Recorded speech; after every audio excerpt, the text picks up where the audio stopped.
எல்லாருக்கும் hi. Ammu life style பார்க்குற எல்லாருக்கும் இன்றைக்கி டே ரொம்ப ப்ளசண்ட்டாக ஹாப்பியாக சூப்பராக போகணும்.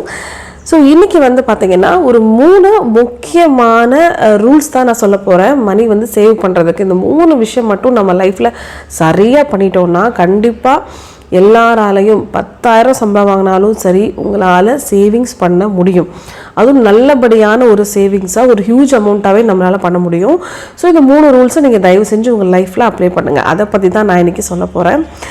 மறக்காமல் நம்மளுடைய அம்மு லைஃப் ஸ்டைல் சேனலில் லைக் பண்ணுங்கள், ஷேர் பண்ணுங்கள், சப்ஸ்கிரைப் பண்ணுங்கள். வாங்க இன்றைக்கி வீடியோக்குள்ளே போகலாம்.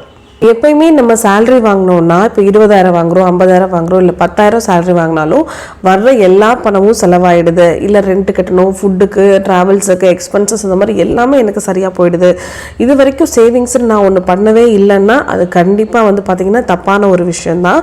நீங்கள் எவ்வளோ கம்மியாக நீங்கள் சேலரி வாங்கினாலும் அதில் ஒரு சேவிங்ஸுங்கிறது கண்டிப்பாக இருக்கணும்.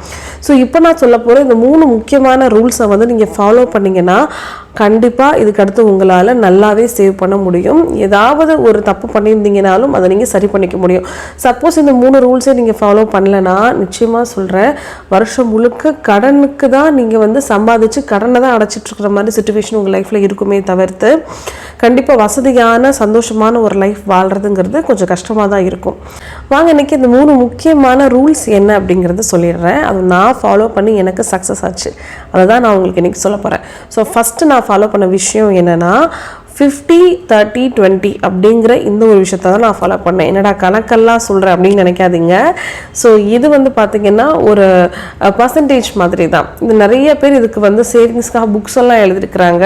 ஸோ நிறைய பெரிய பெரிய லெஜெண்ட்ஸ் இந்த நம்ம வாங்குகிற சம்பளத்தை இந்த மாதிரி பிரித்து பயன்படுத்தக்கூடிய விஷயங்களெல்லாம் நிறைய சொல்லியிருக்காங்க. அதையும் நம்ம ஃபாலோ பண்ணோன்னா நிஜமாக அதில் ஒரு பெஸ்ட் ரிசல்ட் நமக்கு கிடைக்குதுங்க. இந்த 50-30-20 அப்படிங்கிறது என்ன அப்படின்னா ஒரு ரேஷியோ கணக்கு தான். இப்போ நீங்கள் ஒரு 10,000 சம்பளம் வாங்குறீங்கன்னா அதில் 50-30-20 ரேஷியோவாக பிரிச்சுக்கணும். 50% தனியாகவும், 30% அப்புறம் ஒரு 20% இப்படி நீங்கள் பிரிச்சுக்கணும். 10,000 சம்பளம் வாங்கினீங்கன்னா ஒரு எக்ஸாம்பிளுக்கு சொல்கிறேன், அதில் 5,000 ஃபஸ்ட்டு பிரித்து வச்சுக்கோங்க, அடுத்து 3,000 பிரிங்க, அடுத்து அந்த 2,000 பிரித்து வச்சுக்கோங்க.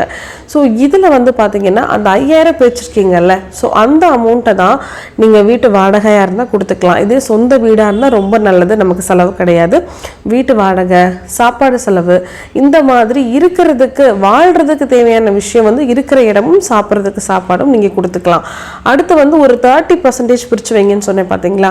ஸோ அந்த 30%க்கு உங்களுக்கு ட்ராவல் எக்ஸ்பென்சஸ் இருக்கலாம், இல்லை அதாவது நீங்கள் பெட்ரோல் போடுறதுக்காக சொல்கிறேன், இல்லை ஏதாவது நம்ம ஒரு டீ காஃபி வேலைக்கு போகிற இடத்துல சாப்பிடுவோம், ஒரு ஸ்நாக்ஸ் நம்ம எடுத்துக்கலாம். அதே நேரத்தில் நமக்கு ஏதாவது ஒரு விஷயம் வேணும், ஒரு ட்ரெஸ் எடுக்கணும், அந்த மாதிரி விஷயங்களுக்கு நம்ம 30% வச்சிடணும். ஸோ மீதி இருக்கக்கூடிய அந்த 20% சொன்னேன் பார்த்தீங்களா, அந்த அமௌண்ட்டை நம்ம சேவிங்ஸ் பண்ணுறதுக்கு எவ்வளோ ட்ரை பண்ணணுமோ அவ்வளோ விஷயம் நமக்கு நல்லது. ஸோ அந்த 20% அப்படியே நான் சேவ் பண்ணுறேன்னா ரொம்ப நல்லது. ஆனால் அந்த 20%ல் என்னால் கொஞ்சம் கம்மியாக தான் பண்ண முடியுதுன்னாலும் சேவிங்ஸுன்ற ஒன்றை ஸ்டார்ட் பண்ணிட்டீங்கனாலே நல்லதுன்னு தான் நான் சொல்லுவேன். ஏன்னா மிடில் கிளாஸ் ஆகட்டும், இல்லை lower middle class, lower class, so நம்ம மாதிரி ஆட்களுக்கு பார்த்தீங்கன்னா சேவிங்ஸ் மட்டுமே தான் யூஸ்ஃபுல்லாக இருக்கும். இல்லைனா எந்த ஒரு நல்ல விஷயம் எடுத்தாலும் நான் கடன் தான் வாங்குறேன் அப்படின்னா கண்டிப்பாக நீங்கள் சேவ் பண்ணலான்னு அர்த்தம். ஒரு குழந்தைய ஸ்கூலில் போய் சேர்க்கறதுலேருந்து, வீட்டில் ஒரு ஃபங்க்ஷன் வைக்கிறாங்க, இல்லை வீடை மாற்றுறோம், இல்லை வீட்டுக்கு ஒரு ஏதோ ஒரு விஷயம் பண்ணுறோம், இந்த மாதிரி எந்த ஒரு நல்ல விஷயங்கள் பண்ணாலுமே நான் கடன் வாங்கி தான் பண்ணுற நிலைமையில இருக்கேன் அப்படின்னா கண்டிப்பாக நீங்கள் சேவிங்ஸ் பண்ணியிருக்க மாட்டீங்க. ஸோ அதுக்கு காரணம் நான் வாங்கல சம்பளம் தான் அப்படின்னு நம்ம ஒரு விஷயத்த சொல்லுவோம். ஆனால் அப்படி கிடையாது. நம்ம எவ்வளோ சேலரி வாங்கினாலும் அதுக்கேற்ற மாதிரி தான் நம்ம செலவு பண்ணணும். 10,000 நீங்கள் சம்பாதிச்சிங்கன்னா கண்டிப்பாக உங்களோட வீட்டு வாடகை 3,000க்கு கீழே தான் இருக்கணும். 2,000, 3,000 அப்படி தான் இருக்கணும். ஸோ அதுக்கு மேலே நீங்கள் போனீங்கன்னா நிச்சயமாக உங்களால் முடியாது, சமாளிக்க முடியாது. அதே மாதிரி சேவிங்ஸ் பண்ணணும்னா, ஸோ நான் ஒரு ஹஸ்பண்ட் ஒரு 10,000 சேலரி வாங்குறாங்கன்னா ஒய்ஃபும் கண்டிப்பாக வேலைக்கு போகணும். ஏன்னா அப்போ தான் நம்மளுடைய ஃபேமிலி ரன் பண்ண முடியும். அடுத்தடுத்து நம்மளால் சேவிங்ஸுங்கிற ஒரு விஷயத்தை பண்ண முடியும். அதனால் வேலைக்கு போக தெரியாத பெண்கள் வீட்டிலே நமக்கு என்ன தெரியுமோ அதை பண்ணி கண்டிப்பாக ஒரு ஏர்னிங்ஸை நீங்கள் உருவாக்கிக்கிட்டு தான் ஆகணும். ஸோ வீட்டில் சும்மா உட்காந்துக்கிட்டு நம்ம சேவிங்ஸ் பண்ணணும்னா அது நடக்காத காரியம்தான். ஸோ செகண்ட் விஷயத்துக்கு நம்ம போயிடலாம். ஸோ ஃபஸ்ட்டு இந்த விஷயத்தை நீங்கள் கண்டிப்பாக ஃபாலோ பண்ணணும். செகண்ட் முக்கியமான விஷயம் என்னென்னா, விற்று நமக்கு வாங்கி விற்று லாபமே இல்லாத பொருட்கள் மேலே நம்ம இன்வெஸ்ட்மெண்ட் பண்ணக்கூடாது. அதாவது வண்டி வாங்குறது, பைக் வாங்குறது, கார் வாங்குறது, ஸ்கூட்டி வாங்குறது, இப்படி எதுவாக இருக்கட்டும், இல்லை ஒரு எலக்ட்ரானிக்கல் திங் வாங்குறது, அதாவது phone, laptop, mixie, grinder, washing machine, இந்த மாதிரி எதுவாக இருக்கட்டும், இது எல்லாமே வந்து நம்ம கண்டிப்பாக வாங்கி தான் ஆகும். ஸோ ஃபோனெல்லாம் இப்போ வந்து பார்த்திங்கன்னா எல்லாரும் உடஞ்சி போனால் மாற்றுறது கிடையாது, அடுத்தடுத்து அப்டேஷனில் மாற்றுறீங்க. அதெல்லாம் சுத்த ஒரு வேஸ்ட்டு. கண்டிப்பாக உங்களுக்கு அமௌண்ட் வந்து வேஸ்ட்டு தான் ஆக போகுது. ஸோ இதெல்லாம் நீங்கள் வாங்கும் போது என்ன பண்ணணும்னா, கண்டிப்பாக நமக்கு இது தேவையாங்கிறத தெரிஞ்சுக்கிட்டு வாங்குங்க. இது நமக்கு அவசியமாங்கிறத பார்த்துக்கிட்டு வாங்குங்க. அதே பொருள் நமக்கு 10,000க்கு கிடைக்கும், 1 லட்ச ரூபாய்க்கும் கிடைக்கும்.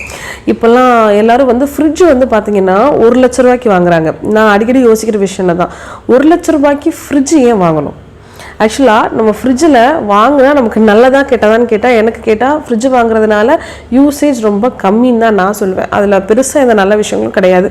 நம்ம ஏதாவது ஐஸ் வச்சுக்கணுன்னா வச்சுக்கலாம், இல்லை வந்து ஒரு மாவு அரைச்சி வச்சுக்கலாம்.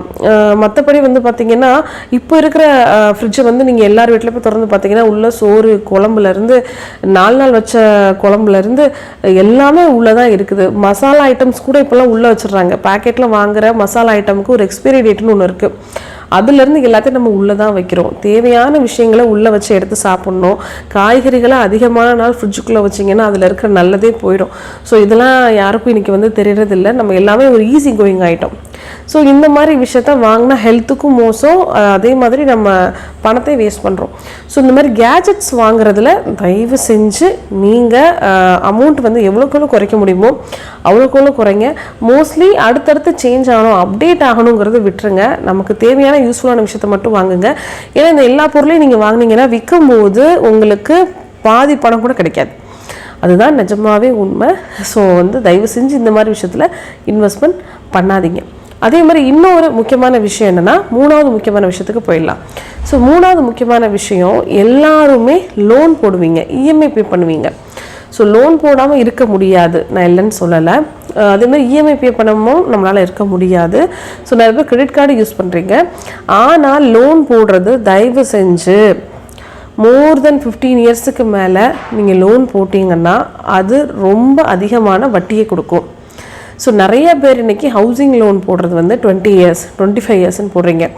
நீங்கள் 20 லட்ச ரூபாய் நீங்கள் லோன் வாங்கினீங்கன்னா 25 வருஷம் நீங்கள் பே பண்ணணும், இல்லை 20 வருஷம் நீங்கள் பே பண்ணணும். ஸோ அந்த சம்மரி எடுத்து நீங்கள் பார்த்தீங்கன்னா உங்களுக்கு தெரியும். உங்களுக்கு ஒரு கொட்டேஷன் மாதிரி கொடுத்துருப்பாங்க.